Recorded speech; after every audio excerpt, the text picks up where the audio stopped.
ओम साई राम। 13 फरवरी 1912। मुझे प्रातः उठने में बहुत देर हुई।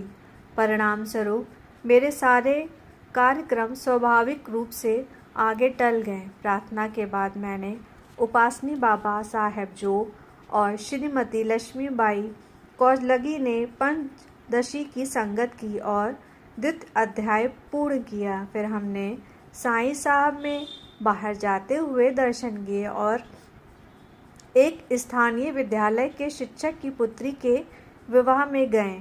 उसका घर छोटा है और यहाँ के लोगों ने उसे मंडप लगाने देने की सुविधा नहीं दी है, अतः हम चावड़ी में फकीर बाबा के साथ चिलम पीते बैठे। वह बहुत प्रसन्न थे। विवाह उस समय के बहुत देर बाद संपन्न हुआ जितना कि हमने सोचा था। उसके बाद हम मस्जिद में गए। साईं साहब आनंदित भाव में थे और दोपहर की आरती रोजाना की तरह पूर्ण हुई। उसके पश्चात हम लौटे और दोपहर के भोजन किया। मेरी पत्नी भीष्म और बंधु ने एकादशी का व्रत रखा था। मैं कुछ देर लेट गया और फिर बैठकर पढ़ने लगा। श्रीमान दीक्षित दोपहर के भोजन के बाद हमेशा की तरह मस्जिद में गए और साईं महाराज ने उन्हें कुछ देर आराम करने को कहा, अतः वह लौटे और लेट गए और लगभग शाम के 5 बजे तक नहीं उठे।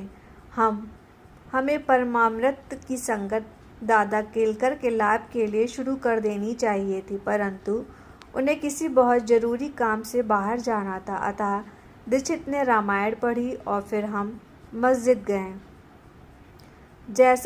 जैसे ही मैं अंदर गया, साईं महाराज ने मुझे उदी दी तो मैं पुलकित हो उठा कि ये मुझे जाने के लिए संकेत है। इस पर वे बोले, तुम्हें जाने के लिए कौन कहता है, बैठ जाओ। उसके बाद वे आनंदित होकर बात करने बैठे कि जो गाय अभी दीक्षित के पास है वे मूल रूप से मलसापति की थी, फिर वह औरंगाबाद गई, फिर जलाना और अब श्री दीक्षित की संपत्ति बनकर लौट आई है। भगवान जाने ये किसकी संपत्ति है। मेरी तरफ उन्होंने देखते हुए कहा, ऐसा कोई भी नहीं है जिसका ईश्वर पर विश्वास हो और उसे किसी चीज़ की कमी हो। मेरी पत्नी और अन्य लोग वहाँ थे।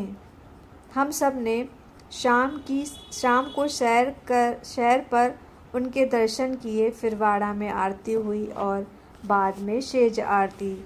रात को भीष्म ने भजन किए और श्री दीक्षित ने रामायण पढ़ी। आज साईं बाबा ने दोपहर की आरती और शेज आरती दोनों के बाद विशेषकर मुझे मेरे नाम से बुलाकर वाड़ा जाने के लिए कहा। जय साईं राम।